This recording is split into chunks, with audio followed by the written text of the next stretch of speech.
Hola, soy Jesús Merino, soy médico de urgencias del Hospital Universitario de Basurto y he preparado esta pequeña sesión sobre la tromboembolia pulmonar, sobre el diagnóstico y el manejo inicial en urgencias, pues porque en ocasiones es una entidad que puede presentar dificultades a la hora de realizar el diagnóstico y las pruebas complementarias en ocasiones también pueden entorpecer. La tromboembolia pulmonar y la trombosis venosa profunda son manifestaciones clínico-patológicas de la enfermedad tromboembólica venosa. Son la tercera causa de muerte cardiovascular por detrás del infarto agudo de miocardio y del ictus, y la sintomatología y la fisiopatología están determinadas por dos cosas. En primer lugar, por el grado de obstrucción del lecho arterial pulmonar y por la reserva cardiopulmonar del paciente. La tromboembolia pulmonar es un importante desafío clínico debido fundamentalmente a su frecuencia, a las dificultades que supone su diagnóstico y a la potencial gravedad que presenta. Además, no hay ningún componente ni de la historia clínica, ni de la exploración, ni de las pruebas de laboratorio que sean específicos, y quizás lo que sea realmente importante es desarrollar esa habilidad para establecer una sospecha temprana y orientar un diagnóstico y un tratamiento efectivo lo antes posible.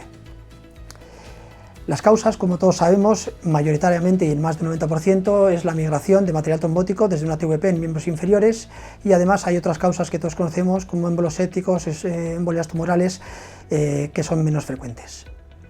Los factores de riesgo son aquellos que originan la interacción de estasis venosa, daño vascular e hipercoagulabilidad, y por lo tanto son factores predisponentes, pues todos estos que vemos aquí nombrados en esta columna. Los síntomas, bueno, en ocasiones y a medida que tenemos una población envejecida, se presentan muchas veces de una forma pues, muy dudosa, poco clara, con síntomas poco evidentes, pero si hay que hablar de síntomas habituales, los más habituales son la disnea y el dolor pleurítico.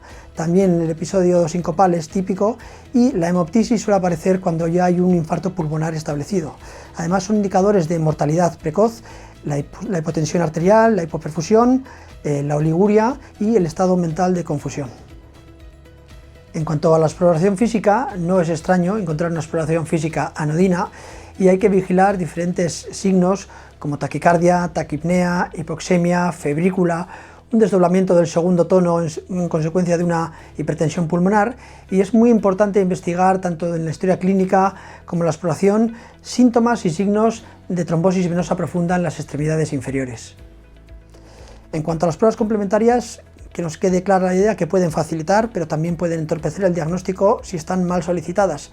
Para ello tenemos unos modelos de predicción, como el modelo, la escala de Wells y la escala de Ginebra, que nos ayudan a establecer una probabilidad pretest. Por un lado, la escala de Wells, que vemos a continuación, es una escala que tiene asignados determinados ítems, se les da una valoración y nos permite establecer una probabilidad baja, intermedia o alta. Por otro lado, tenemos la escala de Ginebra, que de la misma forma, mediante unos ítems, se obtiene un nivel de probabilidad. Con ello, podemos establecer un nivel de probabilidad y, entre otras cosas, valorar lo que es la prueba de laboratorio estrella de la tromboembolia pulmonar, que es el dímero D, que tiene un excelente valor predictivo negativo. Es decir, en determinadas circunstancias y con una sospecha establecida, que ya hablaremos cuál es, siendo negativo nos ayudará a descartar TEP, pero su positividad para nada es indicativa de tromboembolia pulmonar. De hecho, se consideran valores normales de dímero, la edad del paciente multiplicada por 10, y además otros marcadores de laboratorio interesantes para el diagnóstico del TEP son la troponina T y el NT-proBNP, pero no como utilidad diagnóstica, sino como estratificación pronóstica, sobre todo el BNP más que la troponina. En cuanto a otras pruebas complementarias que evidentemente hay que solicitar, tenemos el electrocardiograma, que puede ser normal, pero el hallazgo más habitual es una taquicardia sinusal. También vamos a encontrar bloqueo de rama derecha y un patrón S1QTST3, y aquí cuidado también, porque en ocasiones se derivan a urgencias pacientes que en un hallazgo casual en un estudio, sin tener sintomatología alguna, tienen un patrón S1QTST3, y esto no quiere decir que en estos pacientes haya que descartar un TEP. También tenemos el fenómeno de Westermarck, que es una hiperclaridad en la placa de tórax pues, por una hipoventilación y hipoperfusión. La joroba de Hampton, que vemos también ahí, que es un aumento de la densidad secundaria a un infarto pulmonar. La prueba estrella en el servicio de urgencias es el angiotac de arteria pulmonar y por otro lado la ecocardiografía y sobre todo la ecoclínica, que nos permite valorar el ventrículo derecho y por ejemplo también valorar si existe el síndrome de McConnell, que es típico, que es una alteración en la que hay un movimiento anómalo del septo con ausencia de movilización de la pared libre del ventrículo derecho. ¿Cómo sería pues la secuencia diagnóstica? Pues tenemos unos factores de riesgo, tenemos una clínica y con ellos, mediante las escalas que hemos comentado, establecimos una probabilidad pretest, que será alta o intermedia baja.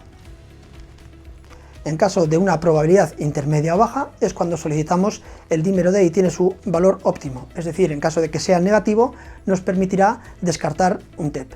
Pero si es elevado y tenemos cierta sospecha, no quedará más remedio que realizar una prueba de imagen.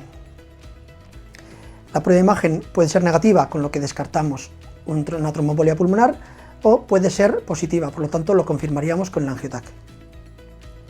Una vez que tenemos el TEP confirmado, en primer lugar, como se debe hacer con cualquier paciente en el que se va a plantear un tratamiento anticoagulante, es valorar los riesgos de sangrado en función de determinados factores, como todos estos que vemos aquí.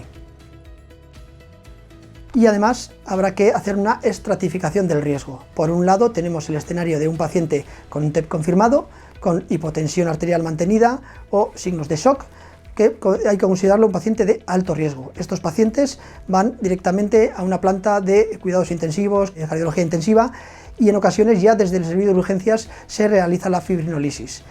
¿Qué ocurre cuando la tensión es normal en un paciente con un TEP confirmado? Que tenemos otra escala, que es la escala PESI, Pulmonary Embolism Severity Index, que otorga de la misma forma a una serie de ítems un valor y con esto estableceremos un riesgo y lleva una mortalidad asociada. Por lo tanto, en estos pacientes con un PESI menor de 85 consideramos un riesgo bajo y el tratamiento es anticoagulante y dos opciones, un alta desde urgencias o un ingreso con alta precoz en planta. Yo soy más partidario de este segundo de cara a poder hacer un estudio con un eco reglado y un ecodoppler de extremidades inferiores. Con un TEP confirmado y un PESI de 85 o más es cuando nos entran en valor la troponina y el proBNP. Si son negativos, el riesgo es intermedio-bajo y se usa ingreso en planta convencional con tratamiento anticoagulante y una alta probablemente precoz.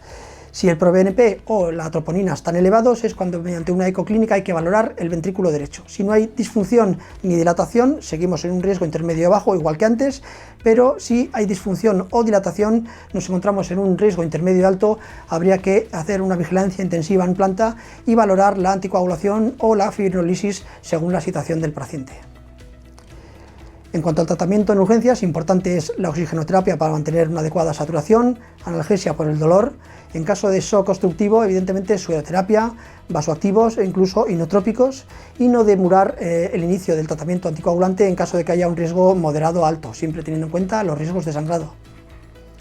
En cuanto a los anticoagulantes, pues bueno, un pequeño resumen de lo que son las heparinas de bajo peso molecular.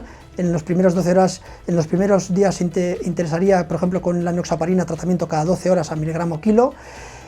Fondaparinux es otra opción. La heparina sódica en caso de pacientes muy inestables, con una enfermedad renal grave y con un riesgo de sangrado alto, porque tenemos la protamina para antagonizar el efecto, y además tenemos los dicumarínicos y los anticoagulantes de acción directa. En cuanto a la fibrinólisis, pues bueno, indicada en los pacientes evidentemente inestables. En nuestro centro, por ejemplo, utilizamos la alteplasa, que es actilise, aunque también están la uroquinasa y la tenecteplasa.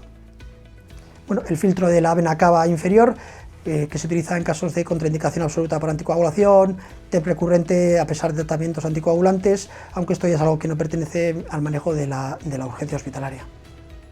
Bueno, y unas consideraciones finales. Por un lado, que es muy importante establecer de forma temprana una sospecha clínica para guiar bien el diagnóstico de esta entidad, que por otro lado las pruebas complementarias hay que pedirlas una vez tengamos una probabilidad pretest, para pedir las pruebas que nos ayuden y que no entorpezcan, que por otro lado hay que tener en cuenta que lo que valoramos son pacientes y su clínica y no las pruebas complementarias aisladas, y que no hay que demorar el tratamiento o el inicio del tratamiento anticoagulante cuando la sospecha es alta.